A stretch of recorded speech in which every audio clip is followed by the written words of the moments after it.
Je dis bonjour à tout le monde. Bonjour chers amis du LSP. Et je dirais aussi bonjour chers amis et internautes. Je vois que vous êtes de plus en plus nombreux sur la plateforme numérique. Et je suis surpris de voir le travail du Saint-Esprit parce que l'Esprit de Dieu vous pousse à chercher la réponse dans la parole de Dieu. Et c'est pourquoi je vous remercie de chercher le message que Dieu a pour vous, parce qu'en ce temps, il y a un message pour vous. Le message, c'est simplement, cher bien-aimé, que Dieu veut que tu sois heureux. Ne regarde pas aux circonstances, ne regarde pas aux problèmes, ne regarde pas aux tribulations, mais le Seigneur veut que tu sois heureux. Merci, ma soeur, de reprendre pour moi ce verset clé, Psaume 51, verset 10. On va aller assez vite. Psaume 51, verset 10. Annonce-moi l'allégresse et la joie, et les eaux que tu as brisées se réjouiront. Amen. Amen, amen, amen, amen. Donc, chers bien-aimés, nous sommes à notre quatrième intervention. Quatrième intervention, ça c'est la troisième béatitude, mais quatrième intervention. Alléluia. Jour après jour, nous faisons vraiment éclater la gloire de Dieu. C'est la lumière, l'imprégnation de la présence de Dieu que nous faisons réapparaître, parce que ça, c'est notre récompense. Alléluia. Donc, la troisième béatitude de l'Apocalypse, c'est Apocalypse 16, verset 15. Celui qui veille et qui garde ses vêtements, afin qu'il ne marche pas nu et qu'on ne voit pas sa honte. Amen. Amen. Alléluia. Heureux celui qui veille. C'est le temps, mes bien-aimés, vraiment d'être attentif, d'être à l'écoute, de veiller, de changer les lunettes spirituelles, parce qu'il faut veiller. Amen. Vous êtes là avec moi? Chers bien-aimés, je voudrais surtout dans cette, je dirais, dans cette étude, c'est même pas une étude, je dirais simplement que c'est la pensée que Dieu veut nous donner pour ce temps dans lequel nous traversons. Ce temps que nous traversons, soyez heureux. Donc, chers bien-aimés, la pensée que Dieu veut nous transmettre pour garder le bonheur jusqu'à son retour, c'est heureux celui qui veille. Et là, pourquoi? Parce que c'est le caractère inattendu de son retour. Je viens comme un voleur. Voici, je viens comme un voleur. Alléluia. Chers bien-aimés, je me suis attardé à vraiment comprendre, à développer vraiment la notion de voleur. Alléluia. Et j'ai été surpris parce que le jour, alléluia, que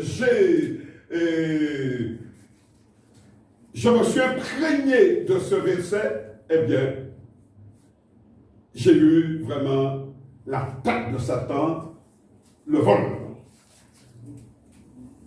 Le jour même. Alléluia. Savons-nous ce que c'est qu'un voleur? Le dictionnaire définit ainsi le voleur: personne qui soustrait frauduleusement ce qui appartient à autrui à un autre.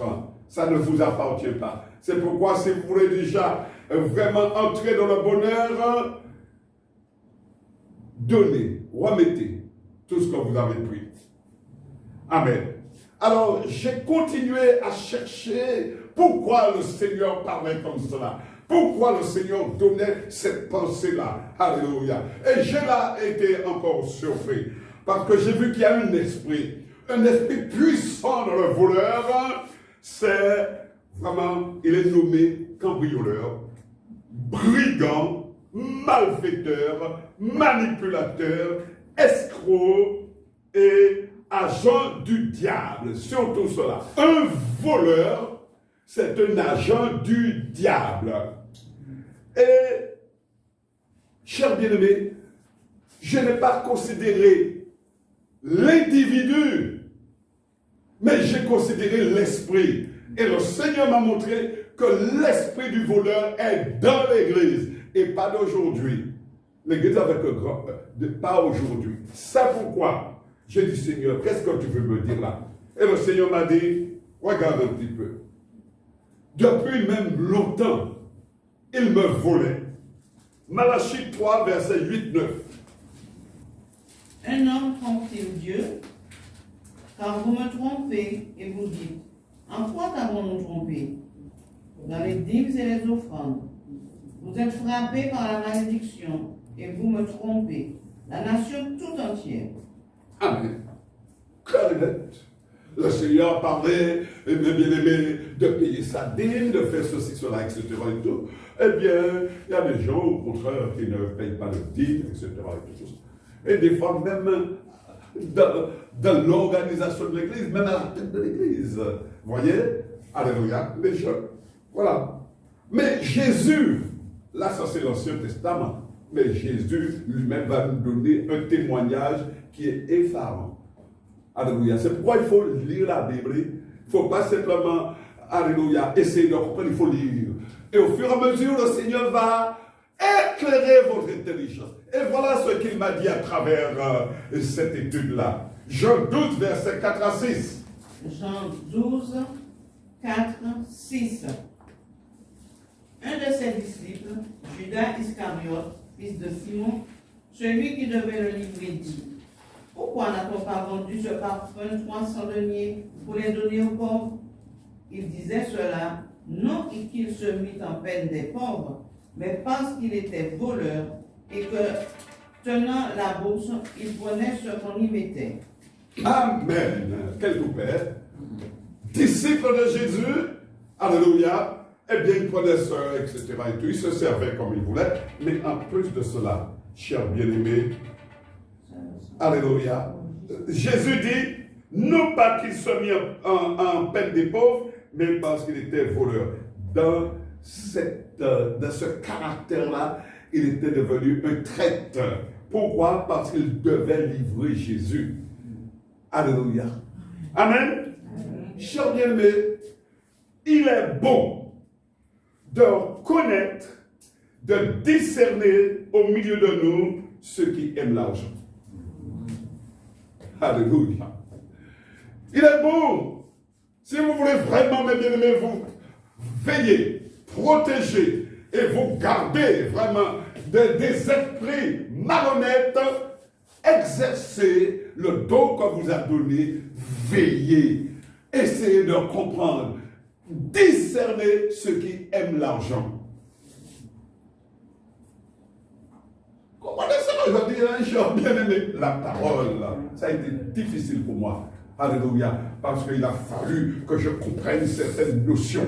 Parce que je dirais, alléluia. Parce que Dieu m'a envoyé dans le monde, je dirais, dans le monde spirituel. C'était pour connaître ce que moi je ne connaissais pas, parce que j'étais trop à l'aise. Et le Seigneur a voulu, vous apprendrez de moi. Vous apprendrez de moi. Et je peux vous dire que j'ai appris beaucoup de choses. J'ai appris surtout l'amour de Dieu, la protection de Dieu. Le Seigneur a dit, alléluia, ce n'est pas vous qui combattrez, mais c'est moi qui combats pour vous. Alléluia. Je peux dire aujourd'hui, merci Seigneur. Parce que si je n'étais pas passé par là, j'aurais perdu une très grande partie de ma vie. Je serai simplement enfermé. Mais je continue. L'esprit du voleur.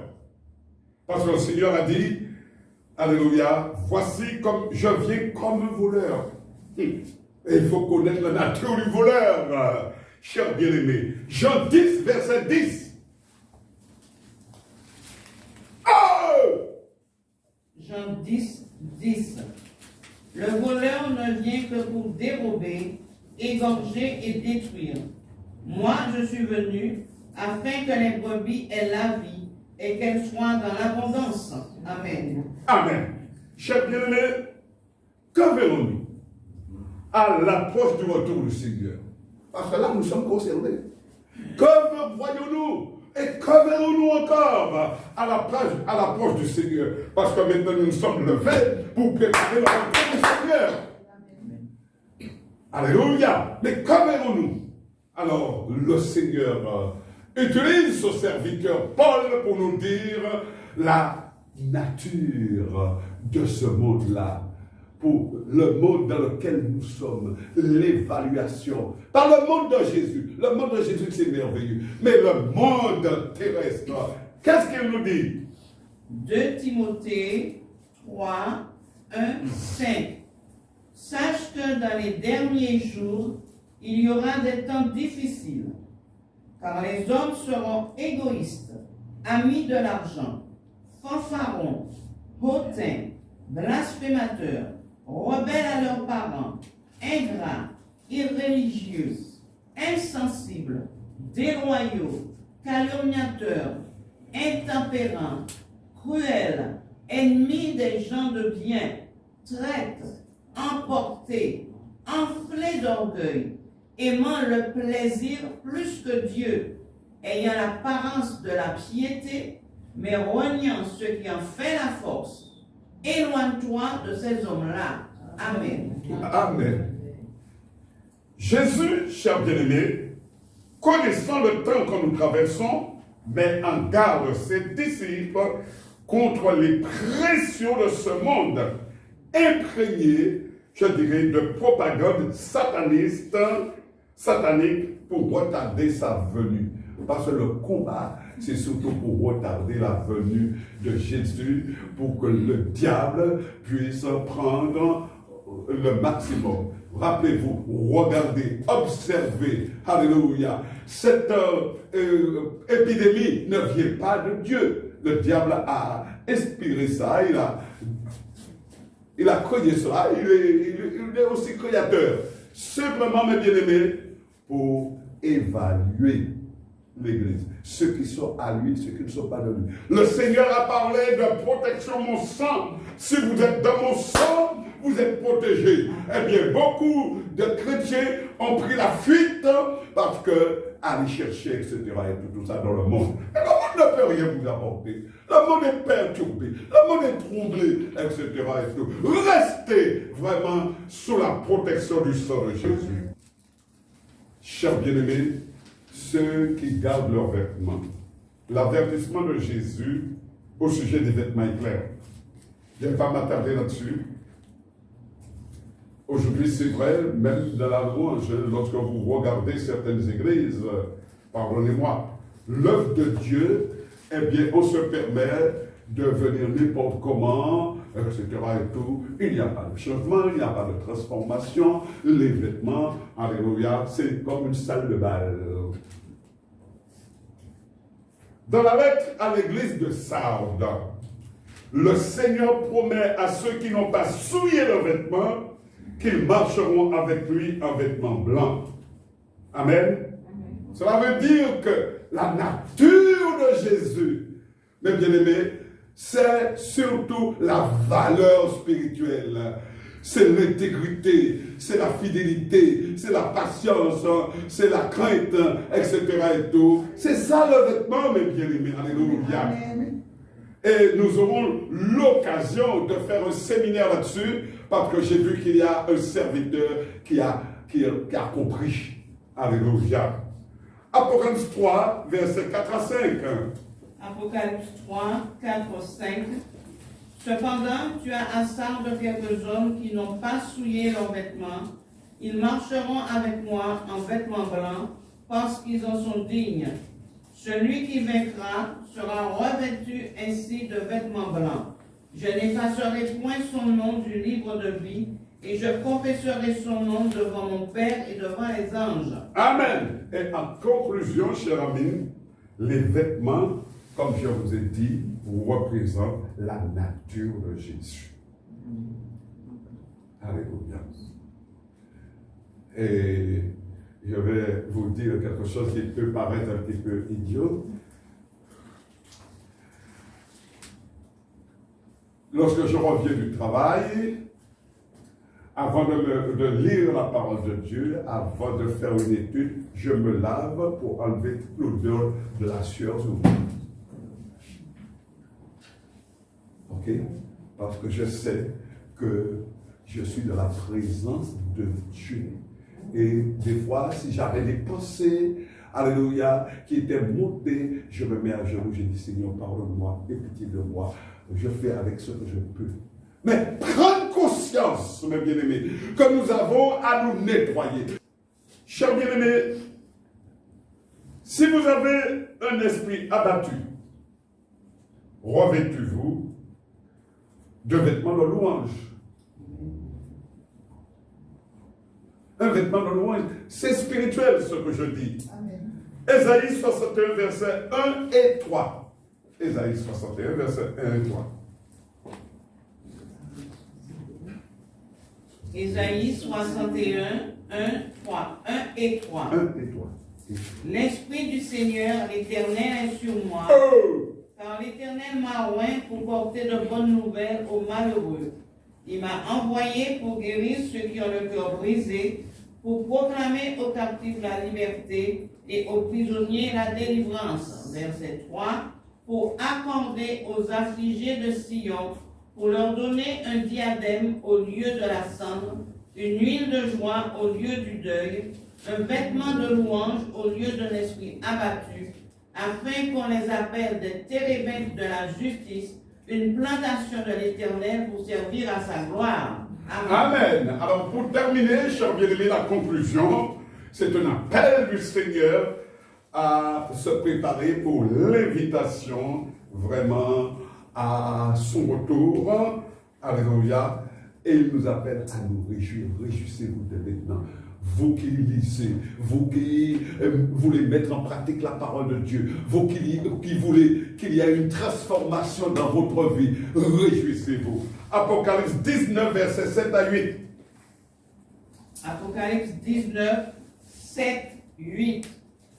Réjouissons-nous et soyons dans l'allégresse et donnons-lui gloire, car les noces de l'agneau sont venues et son épouse s'est préparée. Et il lui a été donné de se revêtir de fin lin, éclatant, pur.